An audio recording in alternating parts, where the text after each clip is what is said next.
Join me as I explore some of America's creepiest abandoned cities, trying to uncover the spookiest ghost stories hiding in the shadows. There's something undeniably fascinating about abandoned cities, the crumbling streets, the shattered windows, the echoes of a long-forgotten past. And within these hollowed-out structures, a new kind of legend is born, the ghost story. Urban decay is a phenomenon that has been sweeping across America for decades, leaving once thriving metropolises to rot and decay. As these cities crumble, a strange thing happens. Their history starts to take on a life of its own. People begin to whisper about strange noises, unexplained sightings, and an eerie feeling that you're being watched. Abandoned cities are the perfect breeding ground for ghostly legends. The reason is simple. Our minds are wired to fill in the blanks, to create stories where there's only silence. And in these deserted places, the silence is deafening. You can almost hear the whispers of the past, the echoes of people who once called these places home. Take, for instance, the city of Gary, Indiana. Once a thriving steel town, Gary is now a shadow of its former self, with entire city blocks reclaimed by nature. It's not hard to imagine why people claim to have seen the ghost of a former mayor, or heard the sound of children laughing in an abandoned schoolhouse. From the crumbling hospitals of Detroit to the overgrown streets of Centralia, Pennsylvania, each abandoned city has its own unique brand of terror. Take the town of Bodie, California, a former mining city that was abandoned overnight, leaving behind a ghost town that's frozen in time. Visitors have reported seeing apparitions of former residents, still going about their daily business. In Centralia, Pennsylvania, a coal-seam fire has been burning beneath the earth for over half a century, forcing the entire town to evacuate. But what's left behind is a strange, post-apocalyptic landscape that's perfect for breeding ghost stories. People claim to have seen the ghosts of former residents, still wandering the streets of a town that no longer exists. But perhaps the most spine-tingling story of all comes from the city of Pripyat, Ukraine, a city that was abandoned in the aftermath of the Chernobyl nuclear disaster. Here, visitors have reported seeing the ghost of a little girl, still playing in the swing sets of a long-abandoned amusement park. It's a chilling reminder of the horrors that lie just beneath the surface of our reality. The connection between history and hauntings is undeniable. The more we learn about the past, the more we realize that our stories are haunted by the people who came before us. The abandoned cities of America are a testament to this, a reminder that our history is always lurking just beneath the surface, waiting to be uncovered. So, what's your favorite ghost story from an abandoned city? Let us know in the comments below, and who knows, maybe we'll even feature it in a future video. The Chernobyl disaster was unlike anything the world had ever seen, or so they told us. But what if I told you it was all a cover-up, that the explosion wasn't a mere reactor meltdown? The truth goes deeper, darker than radioactive fallout. It was something far worse. In 1986, I was just another cog in the bureaucratic machine, stationed in the research sector a few miles from Pripyat. Most of us were oblivious to the hushed conversations and unexplained military movements around the plant. But things started to get strange in the months leading up to the catastrophe. Unscheduled power cuts, whole shifts disappearing, rumors spreading among the workers about odd sightings near Reactor 4. Of course, no one said anything publicly. To do so would be to invite the KGB to your doorstep. One night, I was called in for a late shift. My friend, Oleg, a scientist at Chernobyl, had been acting distant. He wasn't his usual chatty self, always glancing over his shoulder as if someone was watching. I figured it was just the stress of the job. But that night, he finally spoke, his voice trembling. "There's something in the core, something not from here," he said. "It's not just radiation we're dealing with." I laughed it off, thinking he was losing it. But then he looked me dead in the eye and said, "It feeds, Yuri. The reactor's not just melting down. It's awake, and it's hungry." I didn't know what he meant. Awake? Hungry? I figured it was the stress talking, but when I saw the way he shook, the haunted look in his eyes, I knew there was more to it. Oleg told me there had been experiments deep below the facility, things beyond nuclear physics. Parallel realities, he whispered. They wanted to open a gate, to harness energy from another dimension. But they found something else instead. 2 nights later, the reactor exploded. Everyone assumed it was a meltdown, a terrible accident. But Oleg knew better. He called me from an underground bunker near Chernobyl, frantic. They lied. This thing, whatever they've let out, it's spreading. We're trying to contain it, but it's too late. It wants to get out, Yuri. And then the line went dead. Weeks after the explosion, the exclusion zone was swarming with military. But it wasn't to evacuate civilians or protect workers. They were hunting something that had escaped the core. The cover story of radiation was perfect. No one in their right mind would come looking.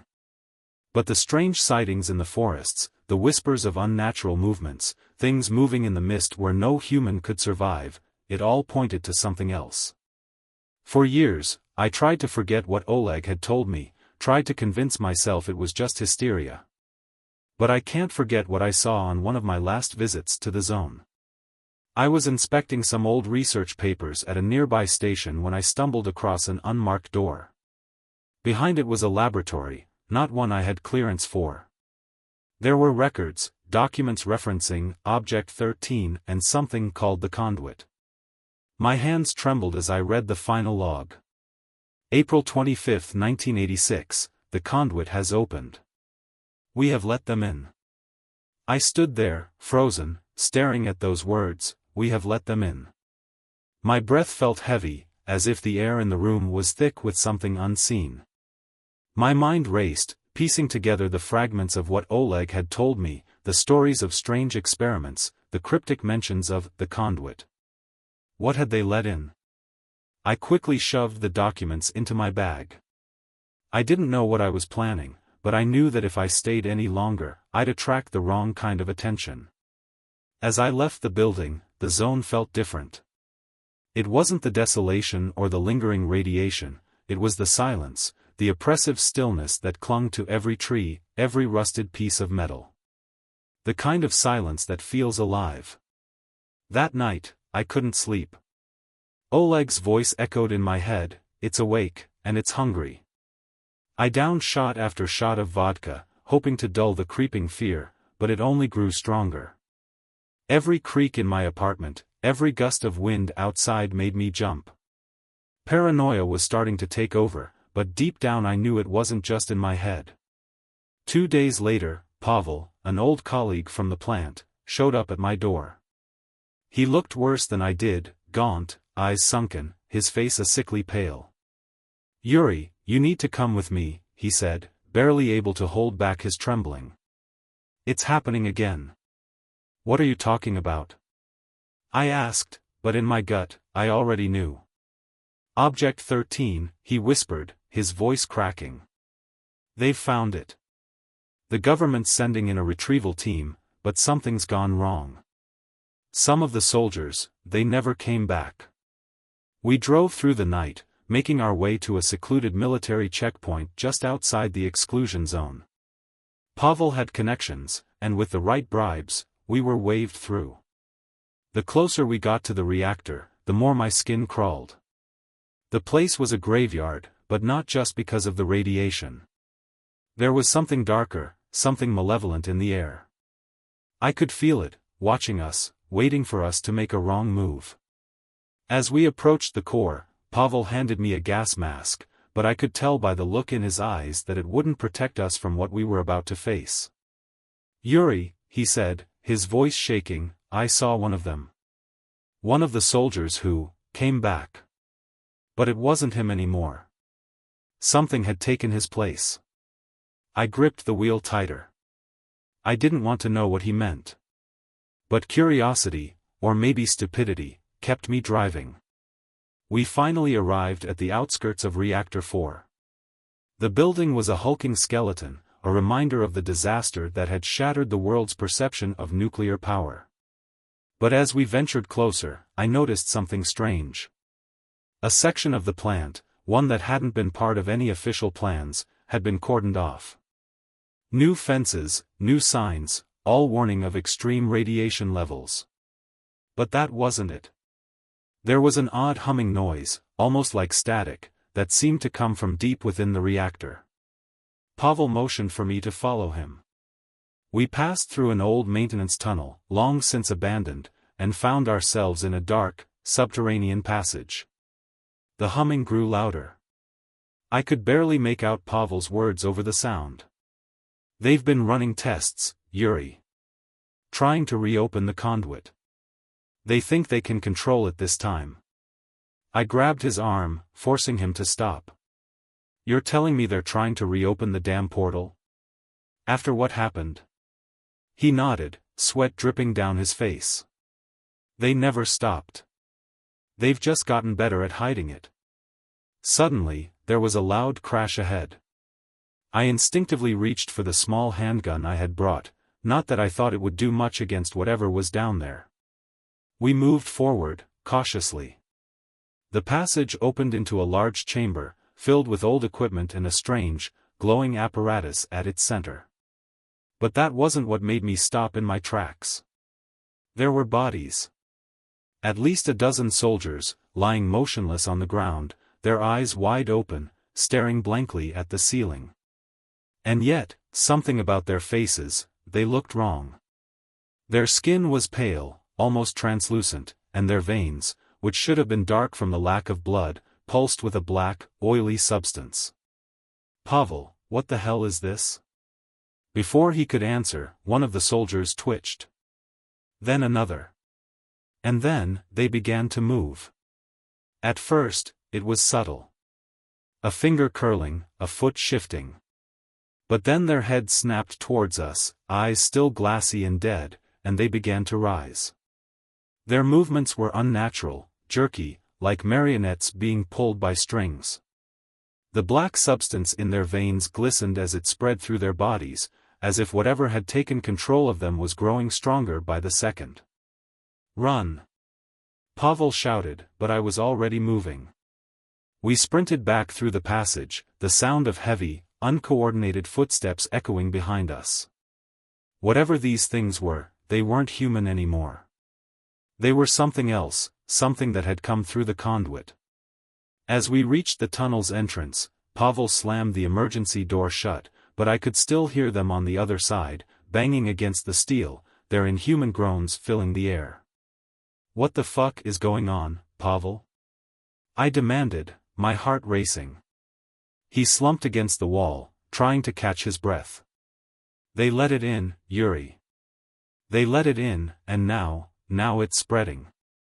He looked up at me, his eyes filled with terror. "It's already too late. The disaster was never about a meltdown. It was about keeping that thing contained. And now it's loose." Just then, the humming noise returned, louder than before, vibrating through the walls. I looked at Pavel, panic setting in. "What's happening?" "They're trying to reopen it again," he whispered. "But this time, I don't think they're going to close it." The low hum reverberated through the tunnel, growing louder, more insistent. It felt as if the very walls were trembling, vibrating with some dark energy. Pavel's words echoed in my mind, "They let it in, and now it's spreading." "We can't stay here," I said, my voice barely audible over the sound. "If they open the conduit again, if those things—" Pavel cut me off. "We're not leaving. Not yet." I stared at him, incredulous. "What the hell are you talking about? You saw them, Pavel. We don't stand a chance against whatever's down here." But Pavel wasn't listening. He fumbled through his backpack, pulling out a small, outdated Geiger counter and a strange metallic device I didn't recognize. "There's something we can do," he muttered, more to himself than to me. His eyes had taken on a wild, almost manic gleam, as if he was holding on to some thin thread of hope. "We can stop it. We have to stop it before it's too late." The humming intensified, growing so loud that it felt like it was burrowing into my skull. My hands began to shake, my breath coming in shallow gasps.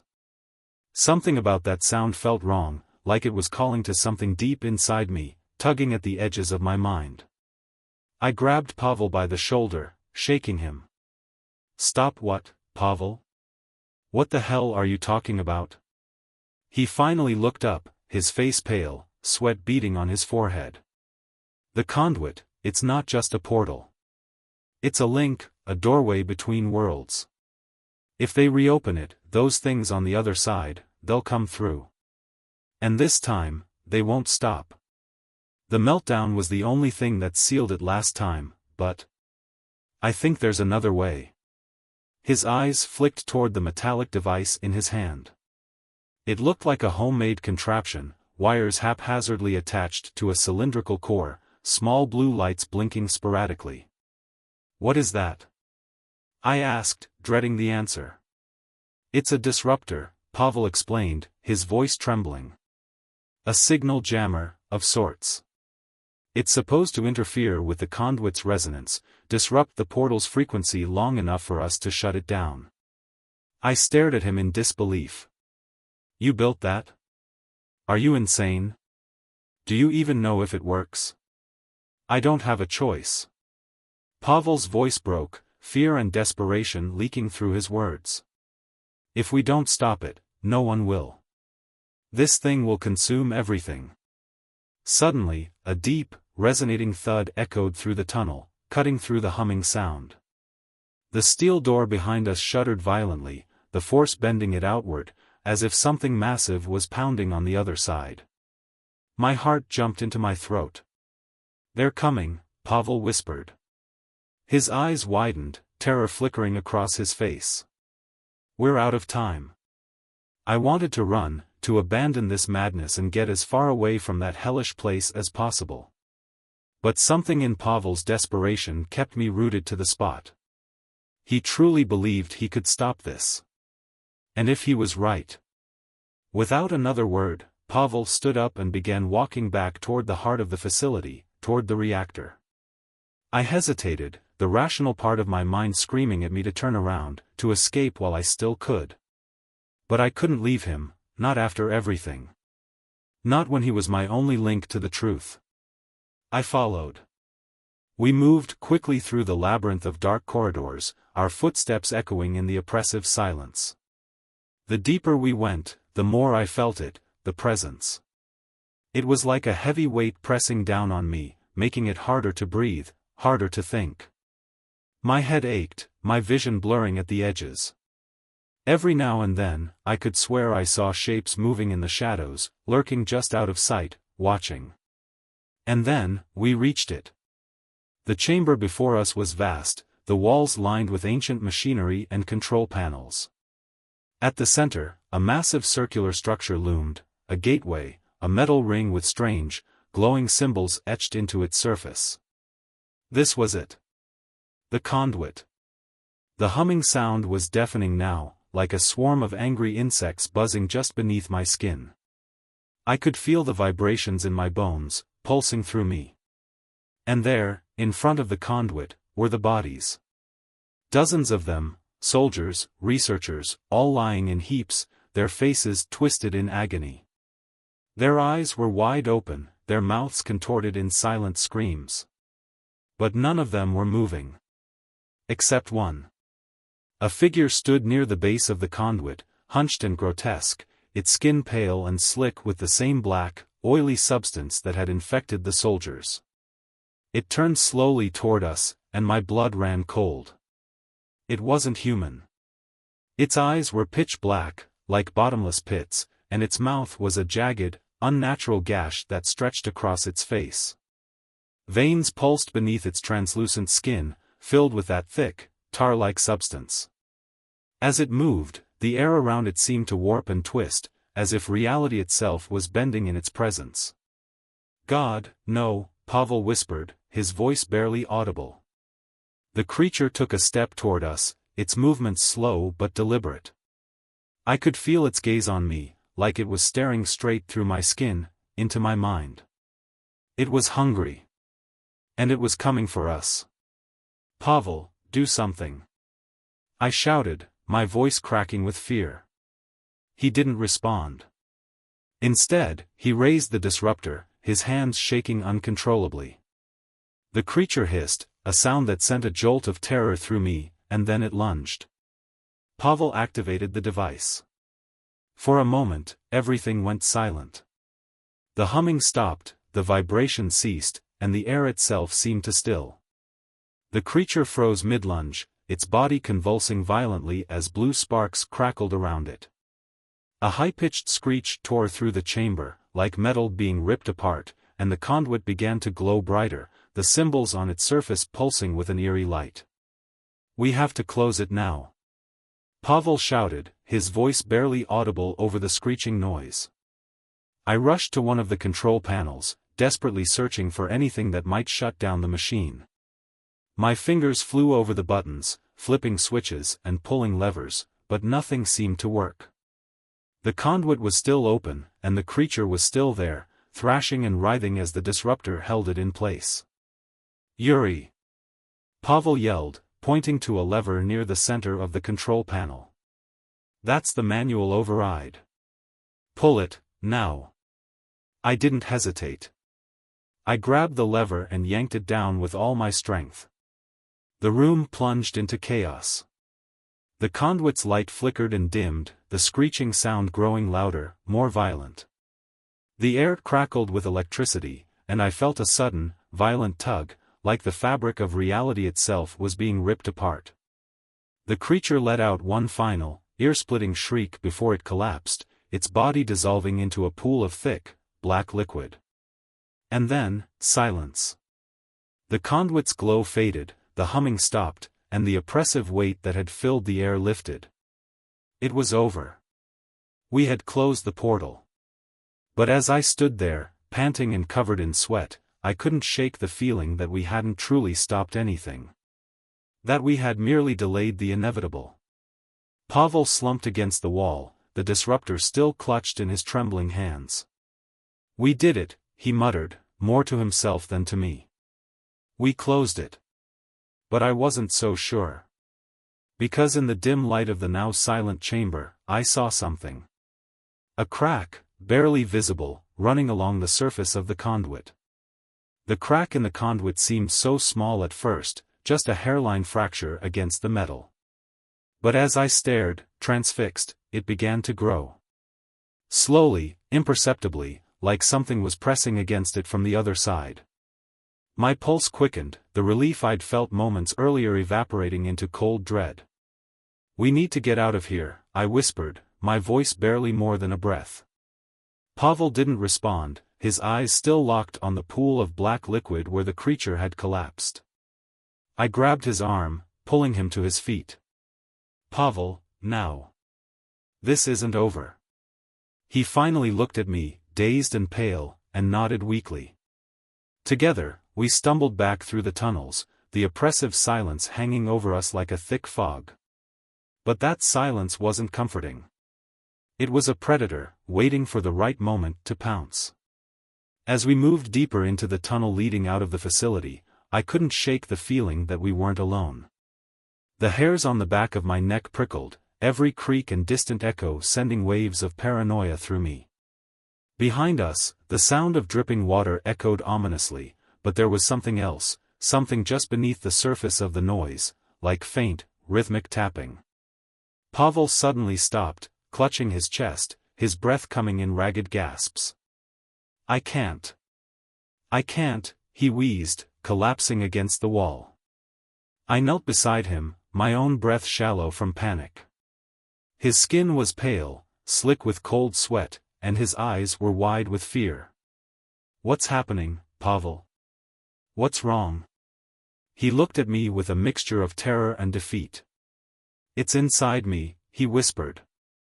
I froze. "What?"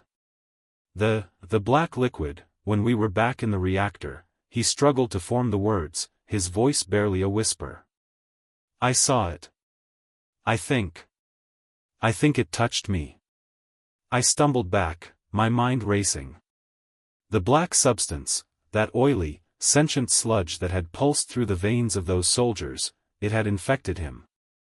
Even though the portal was closed, even though the creature was gone, Pavel had been marked.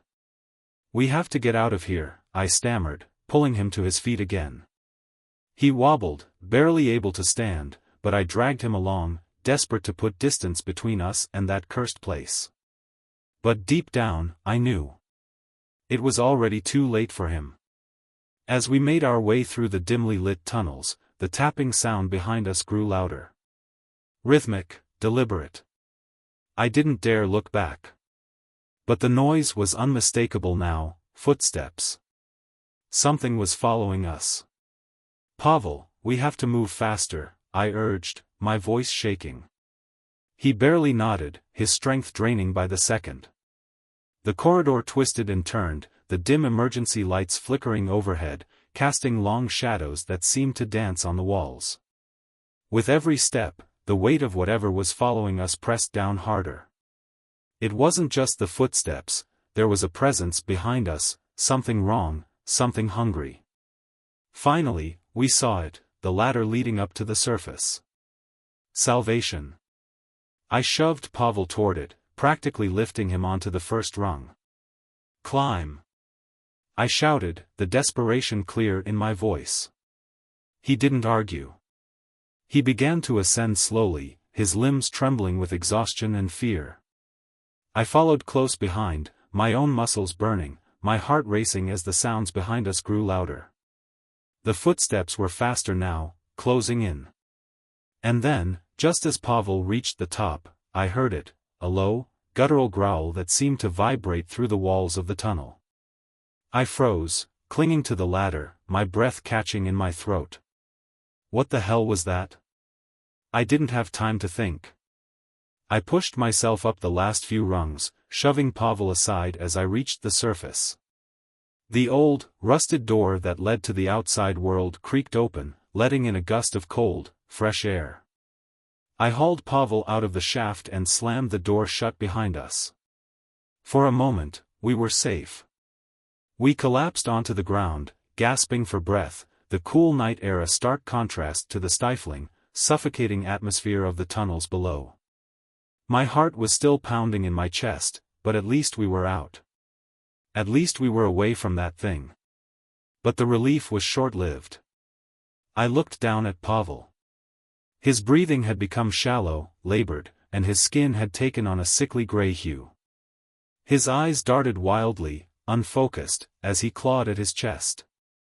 "Pavel," I started, but I didn't know what to say. His eyes locked onto mine, and for a moment, I saw the old Pavel, my friend, my colleague, the man who had fought beside me to stop this nightmare. But then his face twisted in agony, his body convulsing violently. And then, something dark began to seep from his mouth. That same black, oily substance. It dripped from his lips, pooling on the ground beneath him, spreading like a living shadow. "Oh God," I whispered, backing away.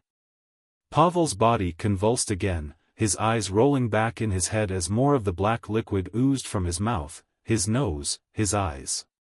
And then, with a sickening crack, his chest split open, and the black substance surged out, coiling and writhing like a mass of serpents. I screamed, stumbling back, my mind unable to comprehend what I was seeing. Pavel, what was left of him, fell to the ground, his body hollowed out, consumed by whatever had infected him. The black mass twisted and shifted, rising up into the air, taking form. And then, it looked at me. I didn't know how I knew it was looking at me. It had no eyes, no discernible features. But I could feel its gaze, cold and malevolent, as it towered over me, its form pulsating with dark energy. I scrambled to my feet, my body moving on instinct. I ran. I didn't look back, didn't stop to think. I just ran, the sound of that thing slithering behind me, its presence pressing against my mind, suffocating me with its hatred. I reached the car, fumbling with the keys, my hands shaking so violently that I dropped them twice. I could feel it getting closer, that dark, heavy presence pressing in around me. Finally, I got the key into the ignition, the engine roaring to life. I slammed the gas pedal to the floor, the tires screeching as I tore away from the site. My breath came in ragged gasps, my mind racing with the horror of what I had just witnessed. But as I sped away into the night, one thought kept gnawing at the back of my mind. We had closed the portal. But something had already come through. And it was still out there. As the miles blurred behind me, the crack in the conduit echoed in my thoughts. We hadn't closed anything. We'd only unleashed something far worse. The night stretched endlessly before me as I sped down the deserted road, the lights of the exclusion zone fading in the distance. My hands gripped the steering wheel, knuckles white, my mind racing as fast as the car. Every dark shadow that passed felt like it could be hiding it, that thing. The oily black mass that had consumed Pavel. My friend was gone. There was nothing human left in him by the end. Only that creature. And now it was out, roaming the world beyond Chernobyl. I couldn't stop shaking. I wanted to believe that we'd done something down there, closed the conduit, delayed whatever horror was spilling through from the other side. But Pavel's transformation, his horrific death, told me otherwise. Whatever came through wasn't done. The cold wind outside felt like nothing compared to the chill that had settled deep in my bones. My head was buzzing, a dull ache throbbing behind my eyes. The kind of pressure that makes you want to scream just to release the tension. But I couldn't stop driving. I needed to get away. Far away. As I drove, the highway cutting through the dead forest, I noticed something strange. The moon above was flickering. No, it wasn't the moon itself. It was like something was blocking it intermittently, a shadow passing through the sky, blotting out the light in small, erratic bursts. I strained to look, my heart pounding. There were no clouds, no planes, nothing that should have obscured the moon like that. But the longer I stared, the more it felt deliberate, like something was up there, hovering, circling. I pressed harder on the accelerator, trying to put as much distance between me and whatever was happening above. The trees blurred into dark smudges on either side of the road, my headlights cutting through the night like weak beams of hope. Then, the car began to sputter. No. No, no, no, no. I pounded the steering wheel as the engine coughed and died, the car slowly rolling to a stop on the side of the empty road. The dashboard lights blinked once before going completely dark. Panic surged through me. This couldn't be happening, not now. I glanced back the way I had come, half expecting to see that black mass creeping toward me in the distance. But the road was empty, silent. I took a deep breath, trying to calm myself, but the dread in my gut wouldn't let go. I stepped out of the car, the cool air hitting me like a slap in the face. I popped the hood and looked at the engine, though I had no idea what I was even hoping to find. The car was as dead as Pavel. And I was alone, stranded in the dark, miles from anywhere. That's when I heard it. A low, guttural growl, the same sound I'd heard back in the tunnel, just before that thing attacked. It echoed through the trees, faint at first, but growing louder, closer. I froze, every muscle in my body locking up in pure terror. It was here. My mind screamed at me to run, to leave the car and get as far away as I could, but my legs refused to move. The growl came again, this time accompanied by a wet, slithering sound, like something dragging itself across the pavement. I slowly turned around. And there it was. Emerging from the shadows of the forest, its form barely discernible in the faint moonlight. It was no longer the shapeless mass I had seen consume Pavel, it had evolved, taken on a more grotesque, twisted shape.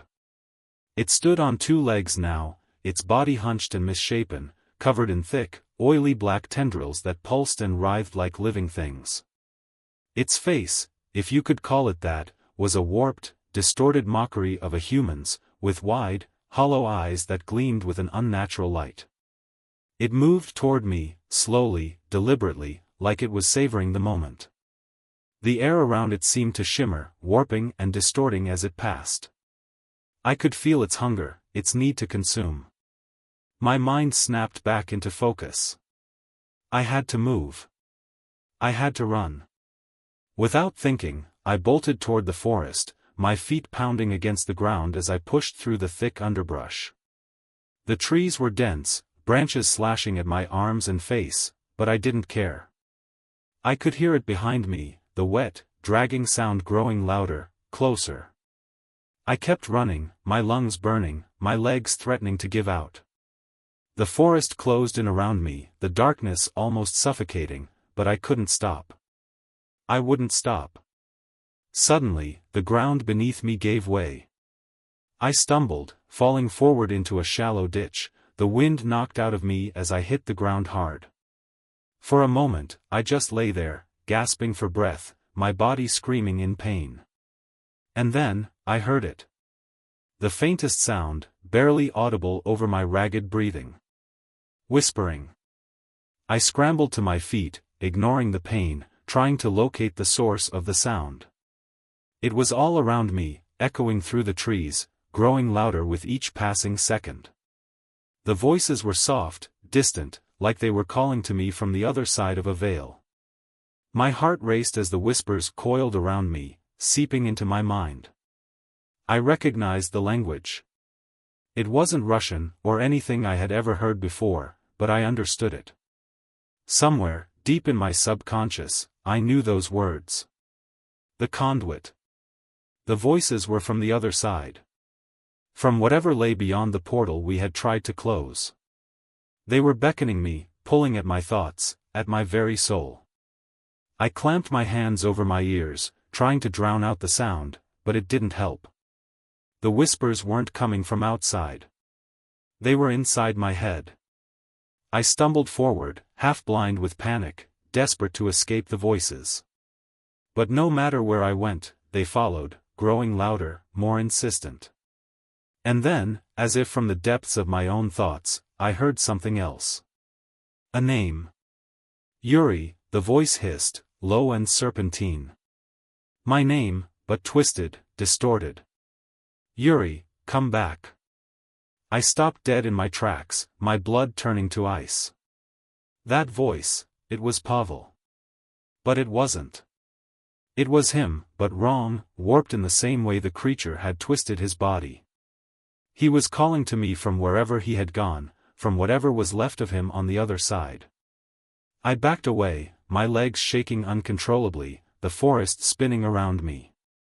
No, I whispered, my voice barely audible. You're not him. You're not real. But the voice persisted, a cruel mockery of what had once been my friend. Yuri, you can't run. You know what's waiting. You know what's coming. There's no escape. The forest was closing in, the trees pressing against me, the air thick with the smell of decay. The whispers merged into a single, overwhelming chant, a chorus of voices from the other side.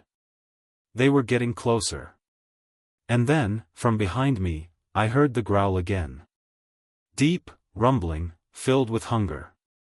The creature was here. It had found me. I had nowhere left to run.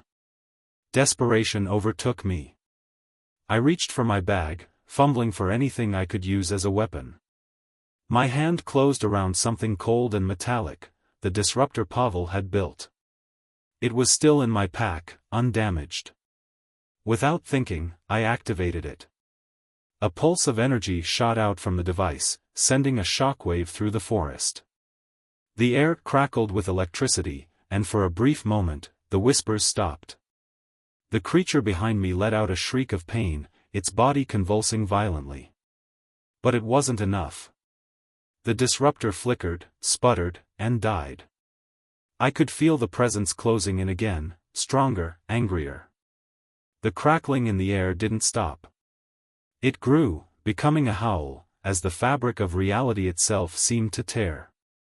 I turned to face it, knowing what was coming. The conduit was reopening. And this time, nothing could close it.